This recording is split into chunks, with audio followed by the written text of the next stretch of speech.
tips as a waitress. How she'd given it to me on her deathbed, making me promise to only share it with someone worthy of our family's resilience. Axel was gesturing animatedly now, clearly deep into some campaign anecdote. I caught fragments, family heirloom, and passed down for generations.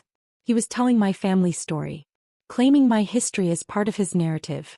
And Hazel was looking at that bracelet with awe, running her fingers over the diamonds that should have been on my wrist tonight. My shock crystallized into something harder, colder. This wasn't just a forgotten anniversary or a career prioritized over marriage. This was theft of my heirloom, my history, my dignity. Marco, I said quietly, never taking my eyes off their table, could you please call Harrison from security? Tell him I need assistance with a situation in about 10 minutes. Of course, chef. Is everything okay? It will be, I replied, setting down my champagne. It absolutely will be. As I slid off the stool, smoothing down my dress, I noticed another man seated at the far end of the bar. He kept glancing toward Axel's table, his expression darkening with each look. He was nursing what appeared to be his third whiskey, wedding ring glinting under the ambient lighting. Something about his discomfort resonated with mine. My mind raced as I approached the hostess stand, checking the reservation system. There it was, Hazel Montgomery. A quick social media search confirmed my suspicion. The man at the bar was Stephen Montgomery, Hazel's husband. The reservation had originally been in his name before Axel changed it. I felt a calm clarity wash over me as the pieces fell into place. The betrayal was even more calculated than I'd initially thought. This wasn't just an inappropriate work dinner. They hadn't even tried to be discreet, using their real names, coming to my restaurant on my anniversary. I took a deep breath and made my way toward their table, my chef's instincts taking over.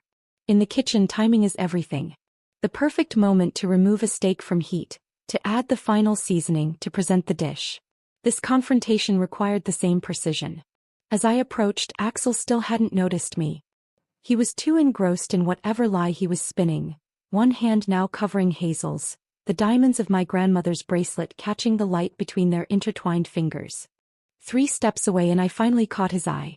For just a second, I saw panic flash across his face before he composed himself, plastering on that campaign-ready smile I'd grown to despise. "Melody, there you are," he exclaimed too loudly. "I was just telling Hazel about your restaurant. Join us." In that moment, looking at my husband pretending nothing was wrong while another woman wore my family's legacy on her wrist, something inside me hardened into diamond-like resolve. 8 years of compromises, of stepping back so he could step forward, of swallowing disappointment, it all ended tonight. I smiled, feeling more powerful with each step toward their table. "Oh, I wouldn't miss this for the world, darling. Happy anniversary to us, indeed." Time seemed to slow as I approached their table, each step bringing me closer to a confrontation I never imagined having on what should have been one of the happiest nights of my life. My focus narrowed to the glittering diamonds encircling Hazel's wrist. Diamonds that held stories she couldn't possibly understand. The bracelet had first belonged to my great-grandmother Josephine, a wedding gift from her husband before he left for World War II. When he never returned, that bracelet became her lifeline. She sold 1 diamond at a time to feed her children during those desperate years, replacing each stone as she built a small dressmaking business from her kitchen table. By the time she passed it to my grandmother Eleanor, every diamond had been earned twice over. Mom always said that bracelet carried our family's tenacity in each stone. "Diamond hard, diamond bright," she would whisper, running her fingers over the clasp. "That's how Thompson women survive." I remembered sitting at my grandmother's vanity as a child, watching her fasten that bracelet before heading to her night shift. Eleanor had worked as a waitress at Callahan's Diner for 37 years, first to put my mother through college, then to help my parents when Dad's construction business faltered. The bracelet would catch the light as she poured coffee, the only luxury she allowed herself. "Why don't you sell it?" I once asked her during a particularly lean month when I overheard my parents discussing unpaid bills. "We could get a new car." Eleanor had cupped my face in her hands, her eyes fierce despite her gentle touch. "Melody Jane, some things are worth more than their price tag. This bracelet isn't just diamonds, it's every sacrifice, every triumph, every moment we chose courage over comfort. Someday when you understand what really matters, it'll be yours."